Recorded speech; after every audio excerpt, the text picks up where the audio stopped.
Go Local Live, I'm Josh Fenton, CEO and co-founder. Let's jump right to it. We've got our friends from Mott and Chace here talking about real estate, and there's some pretty significant news in the real estate market here in Rhode Island. Ben Scungio, thanks so much for joining us.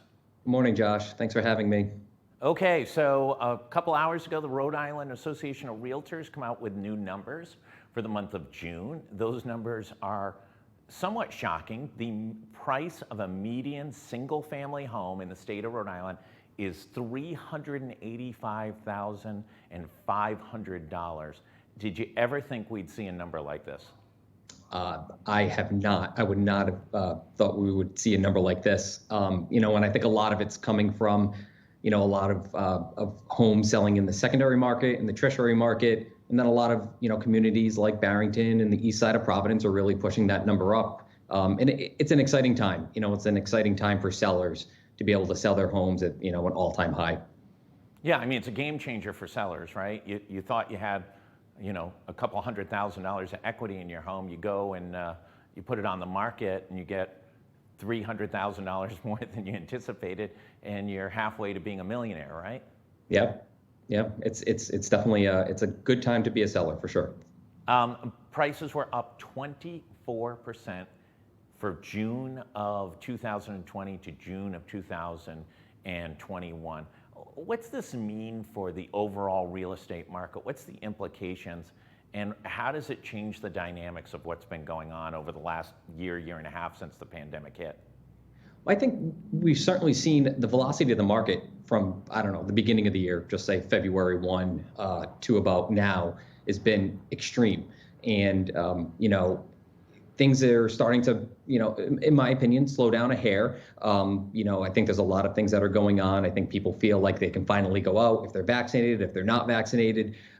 So I think that the amount of buyers out there are certainly slowing down a little bit. But the interesting thing is that the increase in the sales prices are not.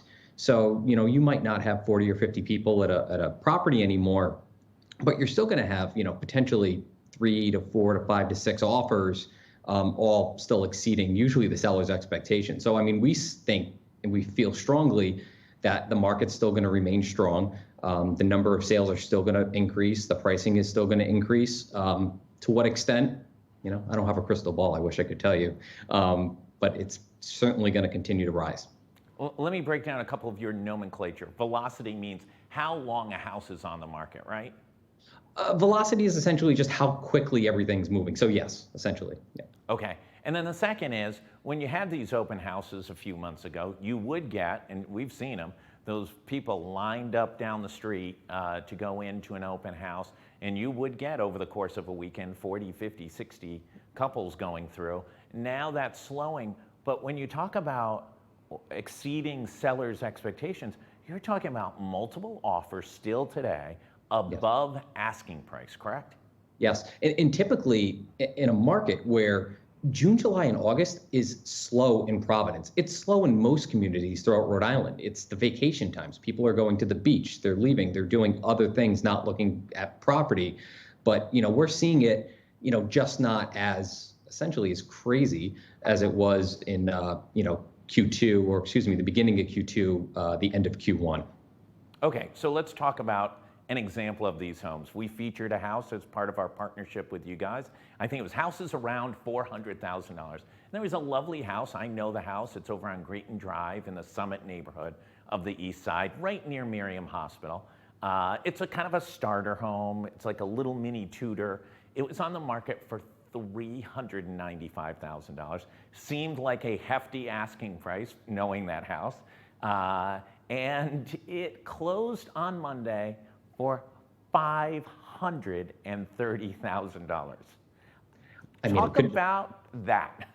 It could just be the magic of Robert Rutley. It could be, who was the realtor representing the seller. It's a $395,000 house, which I was shocked that it was on the market for $395,000.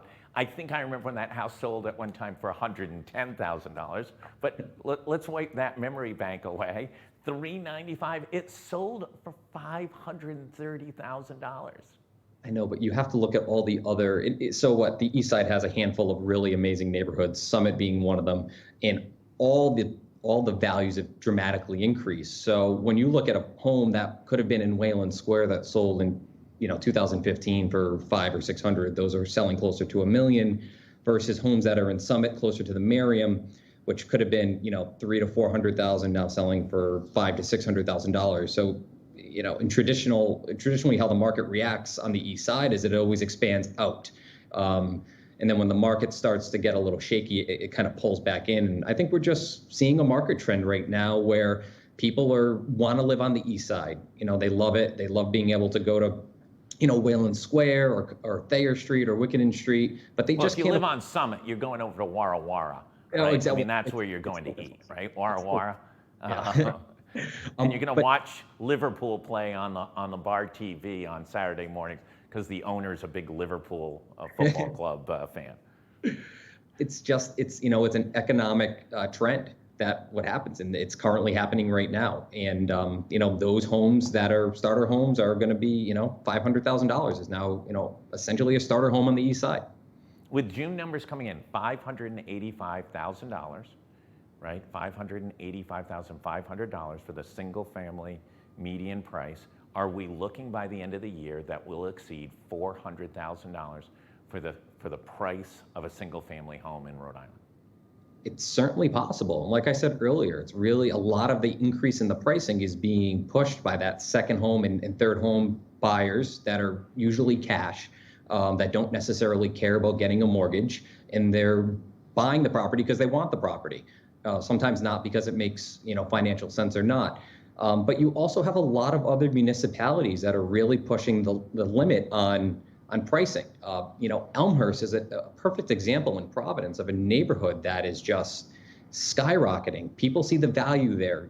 They might not be able to afford living on the east side, so they're considering Elmhurst now. And it's a great place to live with some great housing stock. So the answer is yes. We could hit $400,000 as a median sales price by the end of the year. Elmhurst does have LaSalle Bakery. They do not have Wara Wara, just for editor's note. In May, I think we ran the numbers, 12 communities where the median household price was over $500,000. In Rhode Island, just for purposes of math, we only have 39 cities and towns. And in that case, 12 of them were over $500,000. These trends are wonderful for sellers, great for you retailers who are selling these in the real estate market, but maybe not so good for especially first-time home buyers. That challenge is now getting very, very daunting for that couple who's 28, 30 years old. They're both making $50,000 or $60,000. That's a tough rock to push up a hill unless you've got some significant family support to be able to afford a $400,000 home.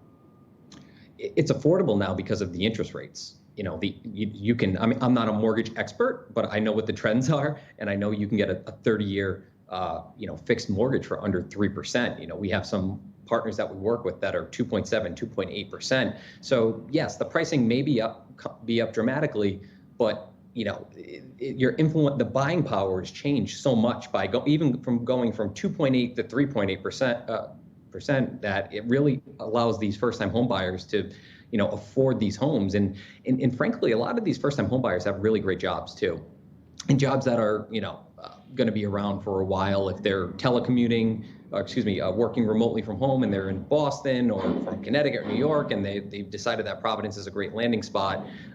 We found that a lot of the first-time home buyers are able to, come here, get a great home, and get a great mortgage, an interest rate that give you a good mortgage payment. What else are you seeing on the trends? Where else is this market going? We've pulled trends so far. So since the pandemic started, internally, we pulled trends to see what was happening between 2019, 2020, and currently to 2021. And as there's dramatic increases probably from 15, 16 to 17. We've seen the trends are pretty steady between 2019 to 2020 to 2021. There's been a little spike in some certain categories. The east side has seen spikes. I have a trend right here that the sold activity year over year went from 42 homes sold to 77 homes sold, which was 64 homes sold last year. So There are some outliers on the trends, but it seems pretty consistent year over year. Ben, if you're if you're contemplating selling your house, is this definitively the absolute time you need to put your call a realtor and put that for sale sign, or is there still more move? Are we going to see, you know, as you said, July and August tend to be slower as people go to the beach and take their eye off the prize with a little vacation. Are we going to see another spike come the fall? So first, you have to go to sell.mottandchace.com, which will give you 3 values of what your home's worth, and then contact your realtor and have them come in and do a full comprehensive market analysis. And to answer your question, you know, there is going to be potentially an increase in sales price moving forward. What it's going to be, you know, we're not 100% sure. We're encouraging anybody who's on the fence to sell, you know, to try the market now. Could it get better going into the fall, which is the second busiest time of the year for us realtors in Rhode Island, Providence, you know, specifically? Yes, but is there going to be that huge dramatic increase in sales price coming into the fall? It's really hard to tell. We think it's going to stay pretty consistent. Ben Scungio, as always, thank you so much. Greatly appreciate your taking the time and giving the insights into what's going on in this incredible Rhode Island real estate market. We've never seen anything like it. When houses on Greeton Drive are selling for $530,000, we're in a new era here in Rhode Island. For everybody, stay tuned. Much is going on. We'll have a breaking story on some of the politics being played between Governor McKee and Providence Mayor Jorge Elorza. That story is coming out shortly. Stay tuned for updates all afternoon and into the evening. Everybody stay safe. If you haven't gotten vaccinated, please do so. 99% of people who are hospitalized right now are unvaccinated due to COVID, and 99% of those who are dying are unvaccinated. Thanks, everybody. Be safe.